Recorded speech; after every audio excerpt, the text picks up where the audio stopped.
I know, squirrel. Exactly what it is. We are live on Facebook, boys. Matt, let me know when you got me. Look out. I love it. And Still waiting. here we go.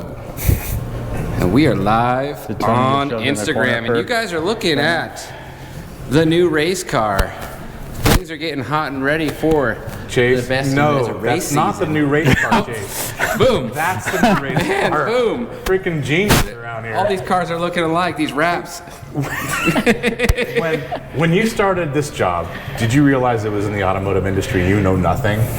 No, I kind of was just improvised. I thought we were outdoors. Recreational. Camping, right? Yeah. Yeah. Good job. I don't know how you got it. certainly don't know how you keep the job. Charisma, Justin, charisma. Everybody is convinced that you've got incriminating evidence of me in some position or something that keeps you here. I think it might be true.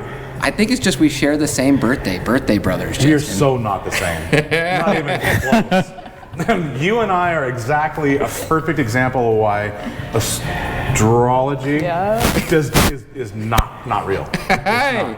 And you notice I was looking over here to the authority because after having a chance to talk today, we are talking to somebody very special, and that is Lindsay Hunt, the president of Super ATV. Hello, hello. And so full disclosure, we've actually been walking around the shop for a couple of hours, and some of the questions that we're going to have for her today, we've already covered just a little bit because of just chatting, right? Absolutely. But we want to know a little bit about what you guys think. What would you ask the president of Super ATV if you were here? And we might be able to get to those, but maybe not. We'll see how this goes. So, Lindsay, thank you very much for coming in and talking with us, walking around a little bit, and spending at least a full day in town. I guess you guys have other plans too. We do. We're here till Sunday, and thank you so much for having us. Flew in from Indiana this morning into some beautiful sunshine, and really have loved the tour and the conversation, and what a fabulous company you guys have. Thank you very much. Appreciate that. Hopefully we can have a tour of yours at some point too. Please. When we get back that direction. But let's get started. So some of the things that we here in the shop wanted to know are kind of along the same lines of the questions that we get a lot, which is how did you guys start Super ATV? How I know that might be a pretty big question. There might be a lot involved in it, and you probably told it a lot. But let everybody else know, when there was nothing, how did there become something?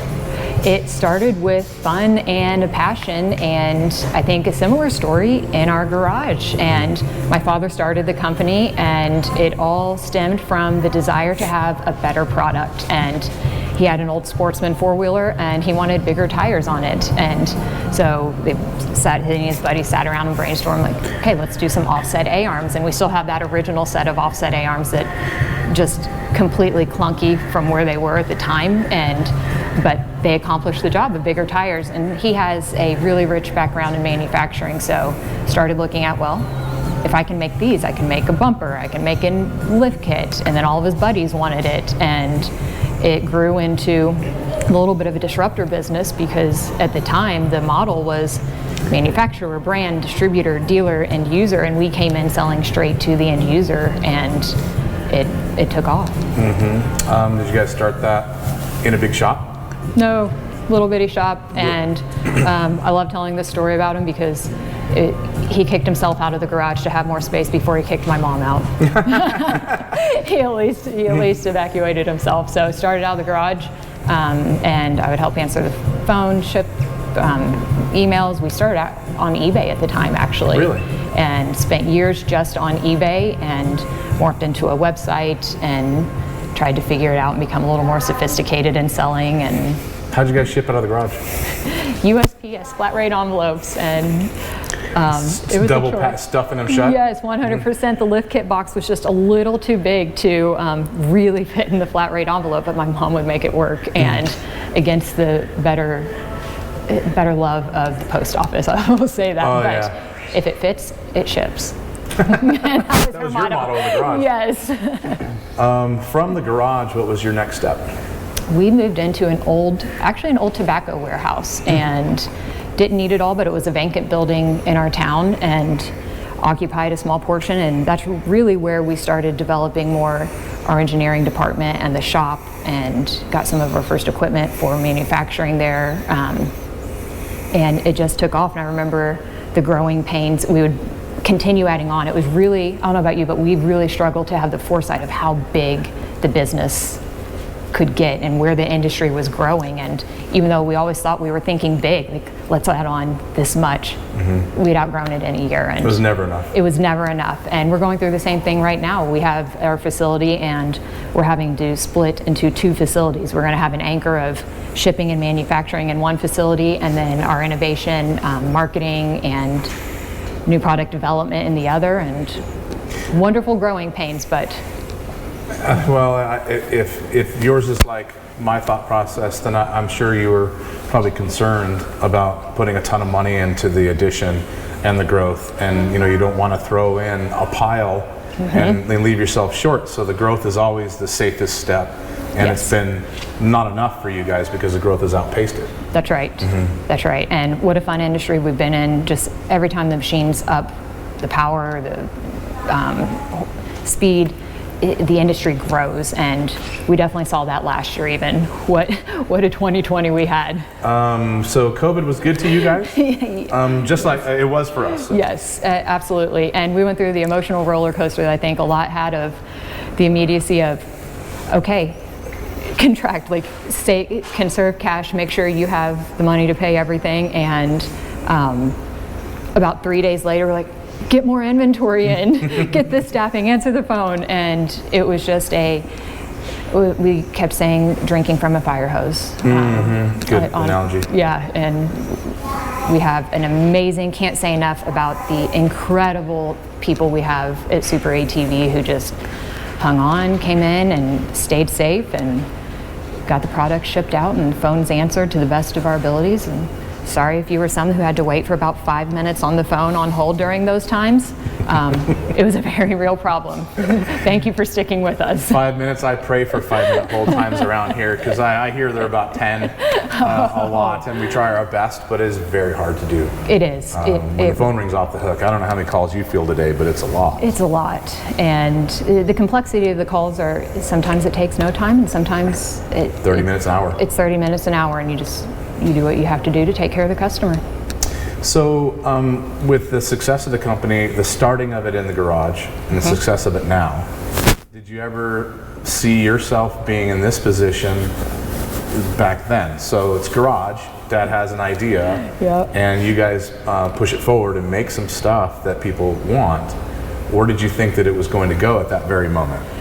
In those times, I remember, so I was in high school at the time, and I remember sitting around the kitchen table and looking at, he'd come home and like, what do you guys think of these logos? Or what do you think of the name? It's short, there's URL available, so it's clicking. And at the time, I had zero interest in, we didn't think it would become what it is today then, but even after I went to school and did a couple things and came back, I started working as an interim before I was supposed to go on to chiropractic school. And I loved it. I started off in customer service, and I swear that is the key to any success I've been able to have at SuperATV, because knowing the customer and knowing what their troubles are and their pain when we didn't get an axle shipped out and they can't go riding that next weekend. You just get to know the customer.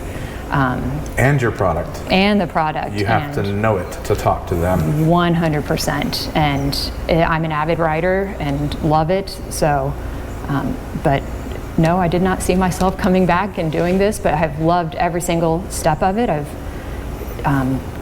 answered the phones, I've helped ship, I had IT and marketing and HR and all the fun departments. Every single one. Yes. Yeah. Yep. Did you, you said you had gone away for a little bit. I assume that might have been education or college. What'd you do? Yep, I went to Goucher College out in Baltimore and went pre-medical studies and business management. Nerd moment here, and then econ and chemistry were some minors in there. I loved learning. Did you blow anything up in the chemistry lab? I did not. Organic chemistry is my jam, though. So yes, total nerding out here, guys. Organic chemistry, breaking apart those carbon oxygen molecules. I can talk about that, but no. So I thought that was going to be my career. I wanted to get into the medical field, and right after college, I went to China for a year I was a volunteer English teacher, and it's like, okay. So fluent in Chinese too? No? No. Just fluent in English? Just fluent in English, maybe a little Italian in there, but a really short story. I was supposed to go to Guyana, and 2 weeks before, there was a sniper, and the Ministry of Education shut the program down. So they're like, you can go to the Marshall Islands or China. And it's like, okay, China, here we come. And surprise. Emotionally there were some high highs and some low lows over there. It was the middle of kind of nowhere China, not the poorest but not the richest, so it was very humbling. And came back and started working, and here we are. That was in 2009. Do you have other family members that are in the business as well, or is it pretty much yourself and Dad? I do. So I do have a sister, and she's not in the business. She was an ER nurse, but my husband works in the business, and he has been with us forever. And I get a lot of people asking, so you work with your dad and your husband? Like, how is that? And we don't know any better, but it's wonderful. And it's great because we all work well together, and we have the same goal and same passion, and we love the industry, and let me ask you this, are the boardroom meetings a family knockdown drag out, or is it actually a business meeting? Sometimes family dinner is just a business meeting, but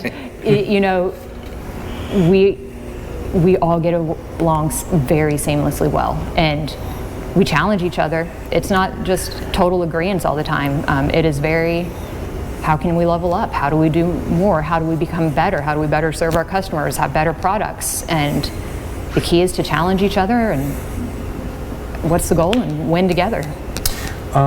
When you guys get together and try and talk about the products that you're selling, is there a process that you guys go through and decide what new products you're going to make? I mean, and I don't mean that you're already making, say, a portal for UTV, so the next model of UT comes out, you're going to make that, of course. But I mean a brand new one, a brand new product you don't currently make. How do you guys decide to do that? Yeah, so let's talk about rear steer. And we brought it out last fall, but that was a whole new item group, or we call them item groups internally, but a whole new category for us. So we sat and thought, okay, we love big lift kits, we love portals, we love big tires. But you do lose turning radius, and you lose your ability to see what's going on when you're backing up. And worst case, you hit someone, or tear your machine up. It's like, okay, what can we do to solve that problem? And the answer was rear steer. And so that's sometimes the thought is born out of necessity and just knowing the industry and how the products are used. And that's because you guys are out there using it. And it's because we're out there using it. We love taking half days on Fridays and going out and doing some product testing. And those are the best board meetings, absolute best. Yes. Of the products that you guys have, what would you say are the top 3? We are very, very strong in windshields, suspension, and I'm going to put A-arms and axles and suspension, and portal gear lifts. And those are 3 of my favorite products as well. At Super, we sell a lot of different products, and most of them, nearly all of them, are our own design and work and brand. So as we look through, I think the windshield, it's practical. It's one of the first things that as a rider I love. And axles, if you break an axle, ball joint, steering, you're dead on the trail. So having that quality axle in there, and then a portal gear, especially in Midwest riding, I didn't really appreciate. When we launched them, they were, okay, it's great in the South, you have big mud tires, things like that, you get your torque back. And when I started riding on them in the Midwest, and I remember my first trip to Moab with them even, so any like technical rock crawling, things like that, it transforms your machine, and you just can't understand how much more capable your machine is until you ride with them. And so I love the story of portals because once you're in them, you almost don't go back. Especially for where you guys. I would say for our type of riding. And that maybe not so much for the desert, but then there isn't that type of terrain where you and a lot of your customers are. That's right.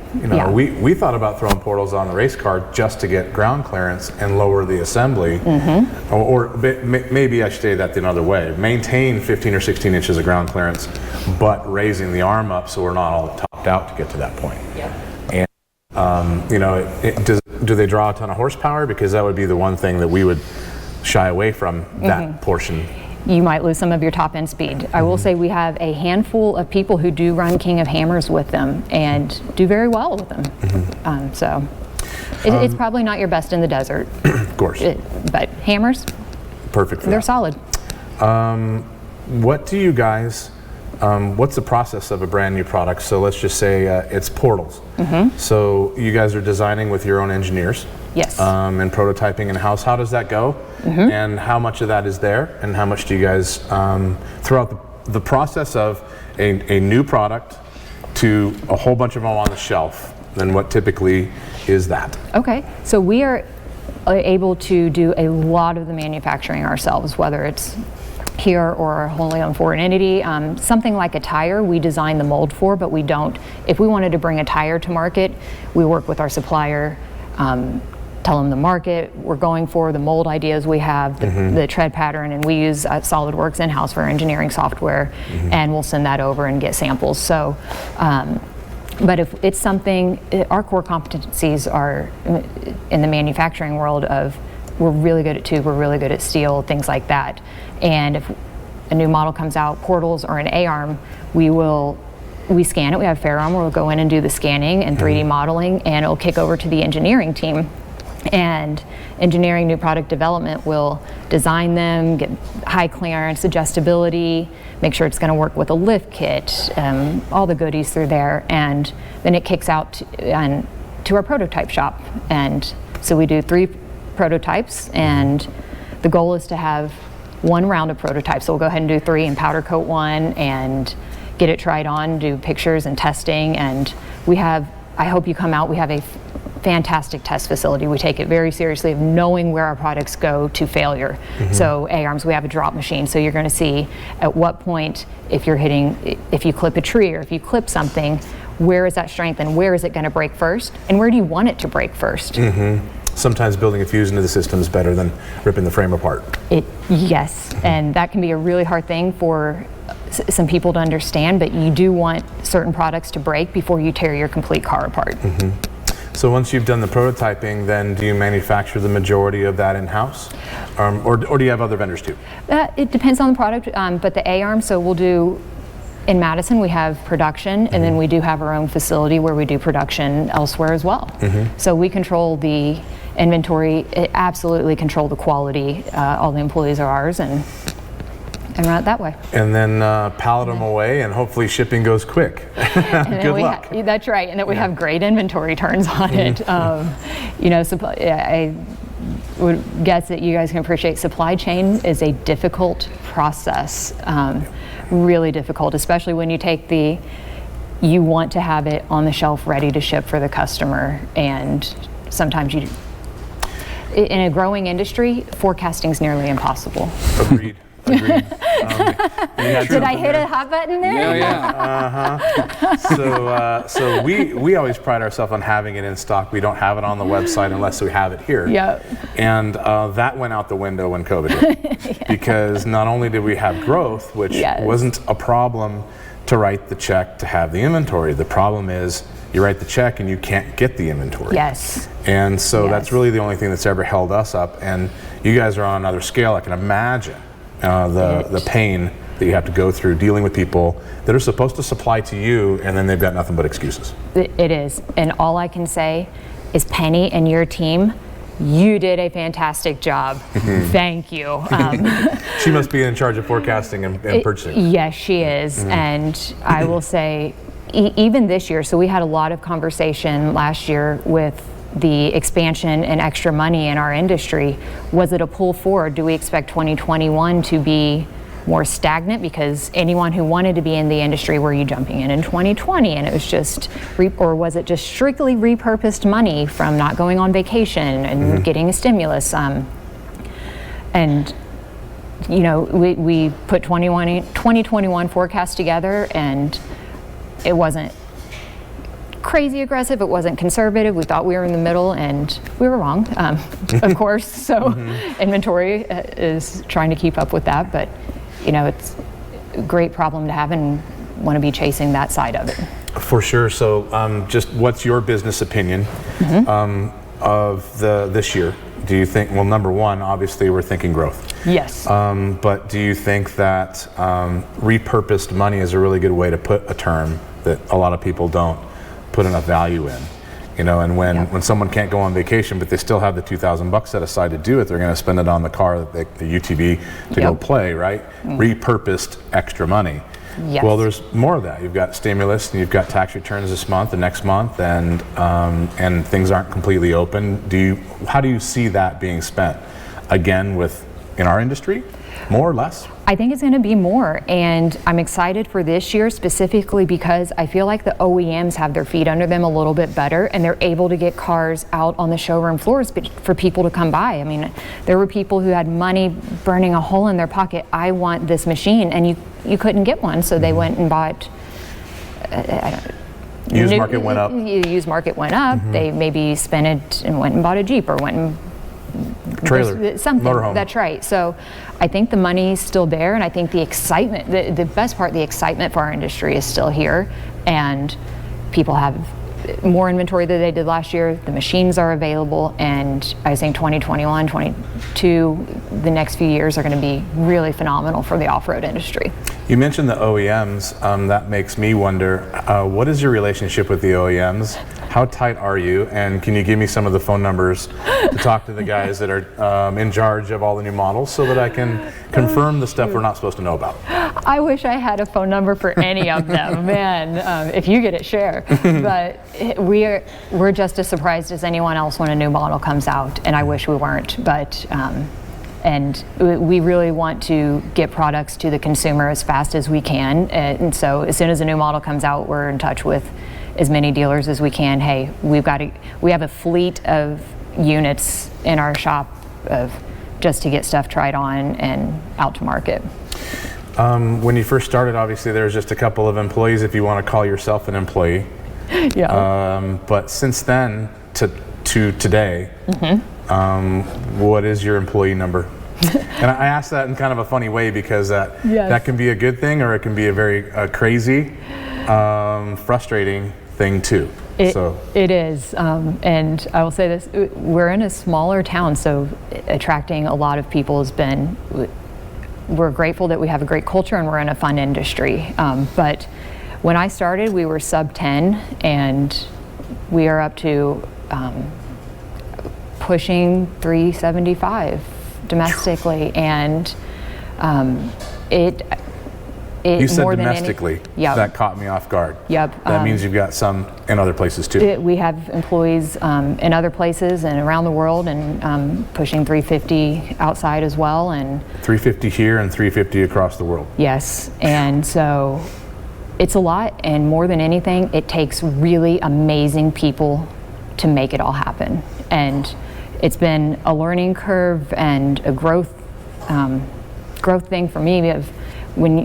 I'm sure when you start, you knew the customers and you talked to them, and you had your hands on shipping and everything else. And when you grow and you have to let that portion of it go, you can only let it go when you have the right person to let it go to, and then you can look to where do we need to grow the business and what do we need to be doing. It's kind of like letting your child drive off for the first time. Yes. Right? Hard to do. I've got 14 more years. But I can imagine it, yes. That's right, and you've got your family here today. Yes, right? They're running around here somewhere. They are running around. I'm pretty sure Theodore was in both of the pit car and your race car. He was tightening lug nuts a second ago, actually, on the race car. It's pretty awesome. He said the team, they were all tight. Yes, but the whole family loves this, and it's just, one thing I really love about our industry is, and when the four-seater came out, it became a family industry, and so much of so many of the business have kept it family friendly and family oriented, and it's just been really, really great to watch and be a part of. I mean, this is something that you get to dream of, and you get to be a part of starting when an industry is an infant and then growing into it. And I like to humbly think that we've helped the industry become where it is with some of the aftermarket parts and accessories that we've come up with. Well, you like we talk about all the time, we're doing what we love. Yes. So it really isn't work. Yep. And that really, at least for me, Yep. it's not. It's fun to come up with new things and test them and make a vehicle better in some way, shape, or form. If we had any kind of like credit to making it better, I really take a lot.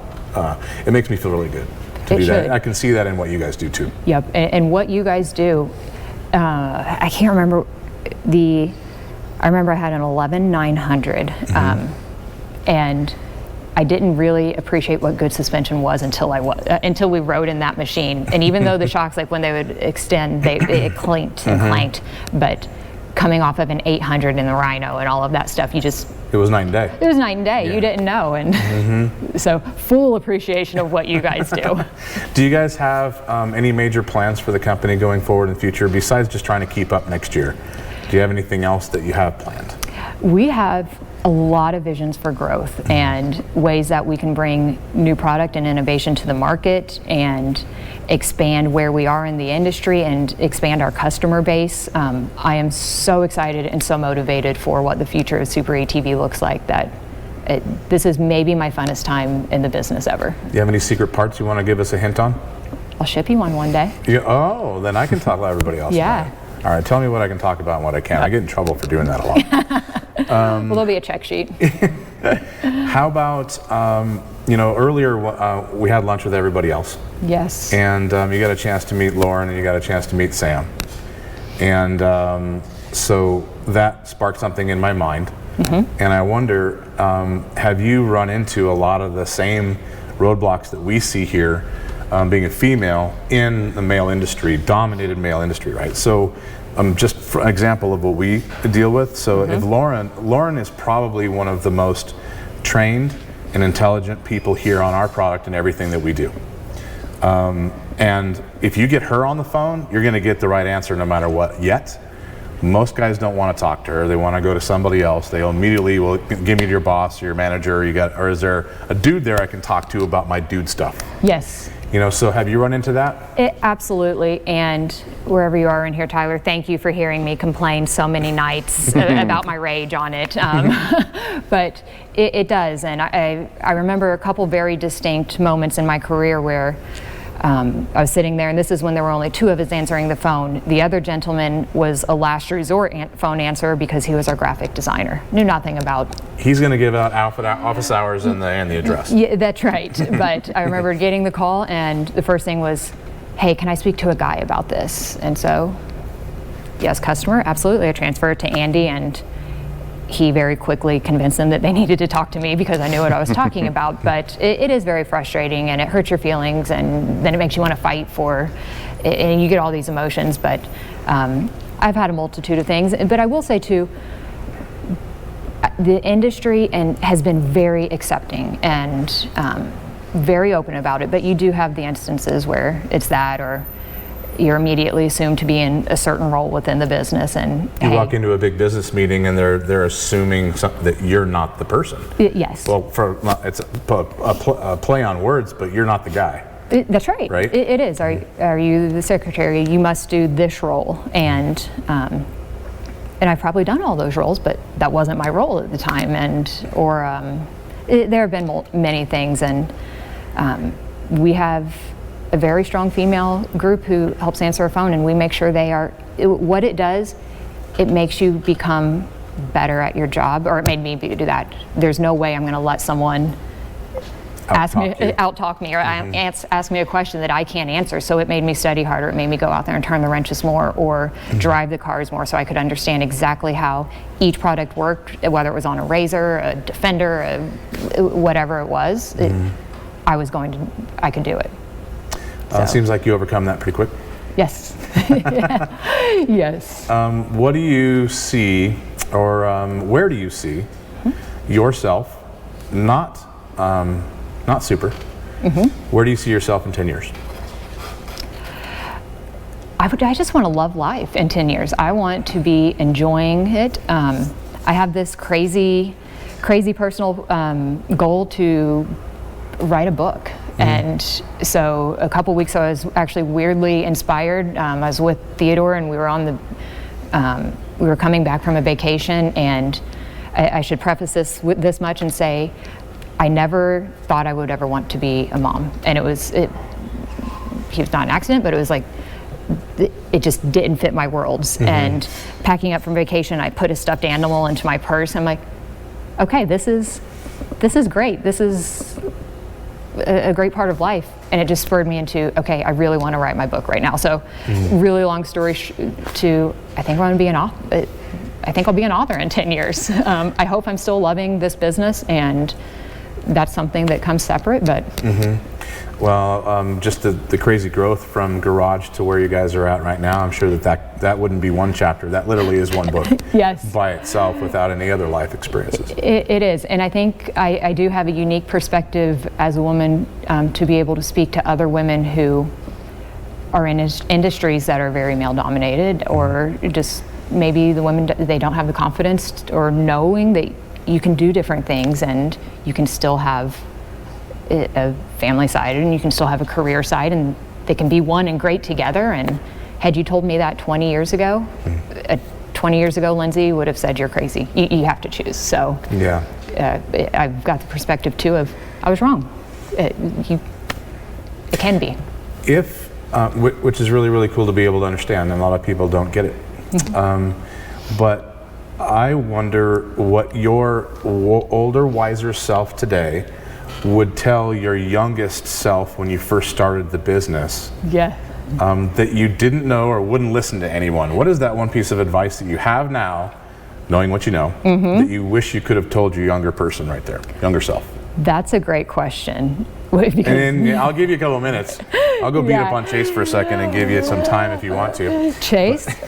Don't worry, we got questions coming in on the feed as well. Yeah, what now? We have some more questions coming in on the feed as well. Are they good, Chase? For our next... Seriously, I don't think we should let Chase decide if the questions I wouldn't be letting me decide, but one of them is one of my favorite segments that we always do on the show. Oh, okay, we'll get to that. I think I've got a good answer. Surround yourself with people who are smarter than you, and it can be in different areas, but for example, I can't program to save my life. I'm not in IT, but I can talk the language and I can see how systems can help with the business, but just surround yourself with really good people who can do it, and they'll elevate you. The goal is to continuously see the next level and work to get there and evolve. I've said it for years. If you're maintaining, you're dying. And as soon as you just get comfortable and you're maintaining, you become obsolete. I think that's really awesome advice. Knowing what you just said there, that means that every room that Chase walks into, I'll say I got it going on. He is the dumbest one in it. Also, that means that I wish I had your advice, because I should have probably told myself 3 years ago to never hire Chase. That would have been a lot less hassle for me in the last 3 years. I need to hear some of the stories, Chase. I live by your rule every day. That's all I could say. Well, leveling up. Okay, way to go. Do you know, I think this is really eye-opening for a lot of people to get to know you a little bit better and the business, because you are the business. And so if you guys have any questions in the next 10 seconds, you can throw out there, then we'll address them. Yes. Chase, I'm scared to see what you're going to do. That's going to lead us into our favorite part of the show. Okay. This one's specifically for the Super ATV. What do you guys have in store for, wait for it, the Speed UTV from Keith G 2020? Or what do you think of the Speed UTV? What do we think of it? No Sorry. comment. You know what, Chase? I'm so thrown off right now. Well, let me ask you. Have you driven it yet? I have not. Have you seen it yet? Tyler has. Okay, so How can she give proper advice, you guys? I don't understand. That's just my take. But go ahead. What do you think? You know, we get this question every single feed. Yes. Every single feed, I say the same thing. You know what? When I drive it, I'll give you my opinion. Until then, I have none. I'm sorry. Robbie's a good guy, and he's a smart guy, and he's got plenty of experience. It's going to come out amazing. That is my guess. But until I drive it, I don't have an opinion. So here's a little bit of backstory on it. I've known Robbie for a really long time, and I've been in his shop a couple times, and the way the man's brain works is nothing short of incredible. Agreed. And he's come up and we've tested some of his stuff. He has really fantastic stuff, but the last time he was in and Tyler was able to drive something, it was pretty incredible. And what he does, taking the trophy car market and putting it into a UTV. Yeah. But yeah, I think it's more race car. From what I've seen, it's more race car inspired design and experience thrown to what would be an off-the-shelf UTV. So that's created a whole nother thing. You're not talking about making an off-the-shelf UTV. It's taking that and coming down to where people can drive it. So. It is. The suspension is smooth on it. Awesome. We gotta give him that. Well, he and I talked quite a bit about that, and there's things in the works, that's for sure. On something that I've never driven and don't have an opinion on, just so you know. Just so you know. Hey, Matt, Mitch, you guys got anything before we quit? Okay. I had one from McCoy Racing. He wants. They don't make inner CVs for the Rhino 2.0 anymore. Something you used to do and not anymore? Were they not breaking and we didn't need parts for them? That would be a good one. Yeah, I hope that's the answer, but I can get back with our inventory team on that. I know if the things are strong enough on a factory one, we're not going to look at making parts. Maybe that's the issue. We really have, and I wasn't trying to be totally smart there on that. We have a really fantastic warranty on our axles, and we don't have a lot of parts for spares. Generally, if you break the axle, you get a whole brand new one, and we don't do a lot of rebuilds. So. Well, if you guys don't have any other good questions, then you've got one, Mitch? I got one more. It just came in from Ruben Vega. How can we get a sponsorship from Super ATV? Oh, give me something free. Yeah. That's what that says. All right, we have a really fantastic team. Messages on social media. Go to our Facebook page, and Corey or Eric will get right with you. But you got to be good. Do you win? There you go. Back to the episode we did on getting sponsorship. You better have some killer media, or you better win every single race. So I'm just saying, if you got those two, you're pretty much getting it. That's right. Otherwise, get in line, because everybody else is in that position too. Yep. They got Mitchie in their corner, so they got somebody winning over there. That's all right. The time. Mitch is fantastic. Always. Yep. Mitch, Sarah Price, you talk about women in the industry. What Sarah has done, I love her, and she has brought she has opened the eyes to so many women, young girls who racing's cool to them. And it's possible. And it's possible. Yeah, yes. They see it's being done, they can do it. Yep. Very, very cool. Do you have anything that you would like to tell anybody about new things coming out, or any parting words? No. We have a lot of new products coming out all the time. Really excited. I hope to see some exciting new models this year, different rumors on them. Of course, we won't know until they come out, but just stay tuned, and thank you so much for this. And my favorite part of being out here is our mutual contact, Hubert Rowland, who has just spoke so highly of you. And last time he was in, he's like, you've got to meet Justin. Well, I will throw that right back at you, because he said the same things about you, and that's why we're sitting here talking. So thank you, Hubert. Yeah, thank you, Hubert. Very much. And I think that with a little bit more time to chat, you'll probably see some collaborative work between the two of us, maybe. Yes. Dun, dun, dun. That could happen. Yep, teaser. So thank you very much for the time. Thanks for being open as you have been with this interview. Hopefully everybody has learned a little bit more about Lindsay, and also Super, right? I like that you shorten it up to Super. I'm going to use that from now on. Super. SATV. So thanks for tuning in. Thank you for watching. If you guys want to get any products from Super, they will have to go to SuperATV.com. So easy. Any phone number to talk to anybody? 812-574-7777. All right. You guys, thanks again for signing in. And we'll probably see you next Tuesday for a Tech Tuesday. Have a good one. Thank you. And yes, it's right, ladies and gentlemen, the race car is done. Be ready for a full video coming soon. we didn't tell him, he wouldn't know that's the one. You'd be filling with Morgan.